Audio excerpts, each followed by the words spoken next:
श्री स्वामी समर्थ. कसे आहात सगळे? आज आमचा मूड बाहेर गॅलरीमध्ये उभा राहून खाण्याचा होता. मस्त बाहेरचा व्ह्यू एन्जॉय करत त्याने आज जेवण केलं. चला तर मग रेसिपीला सुरुवात करूयात.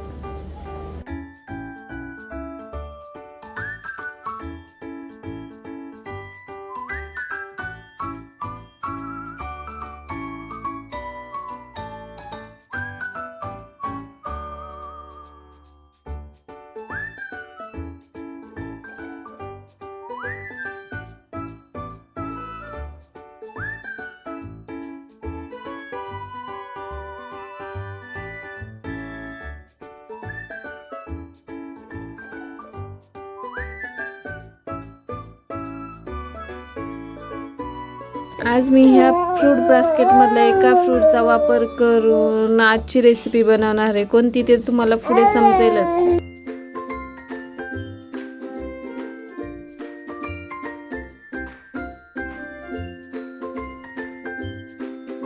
पहिले तर मी ॲपल चिरून त्याची साल काढून घेतली.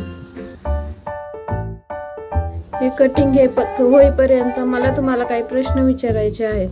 8 महिन्याच्या बाळाला काही दात येतात का? मी इंस्टाग्रामवरती रील्समध्ये पाहिले की 8 महिन्याच्या बाळाला ते कटलेट, थालीपीठ असं सगळं काही देतात. 8 महिन्याच्या बाळाला जर दातच येत नसतील तर ते कटलेट, थालीपीठ वगैरे कसं खाऊ शकतात?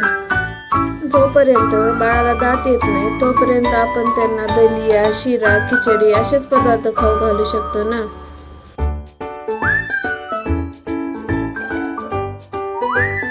तुम्हाला देखील हा विचार पडतो का त्यांचे बाळ ते खरंच खात असेल का? तुम्हाला जरी असं वाटत असेल तर कमेंटमध्ये मला नक्की सांगा.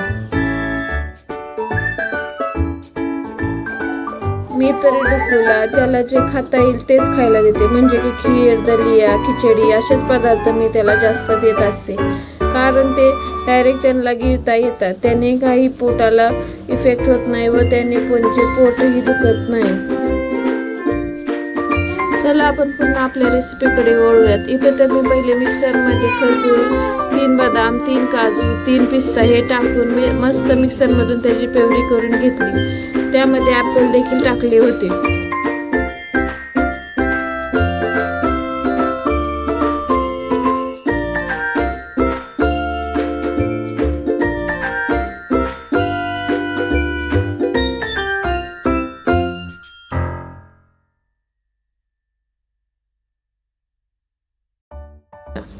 इथे मी कढईमध्ये 2 चमचे साजूक तूप टाकून त्यामध्ये रवा चांगला लालसर होईपर्यंत भाजून घेतला.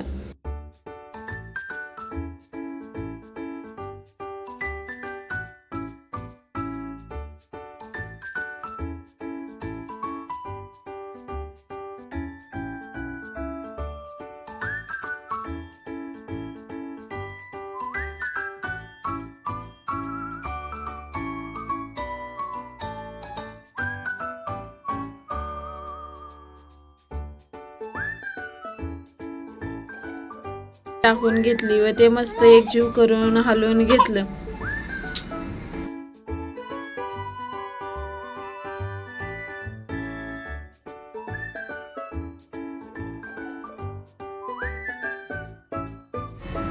त्यामध्ये एकही क्लॉट लागणार नाही याची काळजी घ्या, नाहीतर ते शिजणार नाही.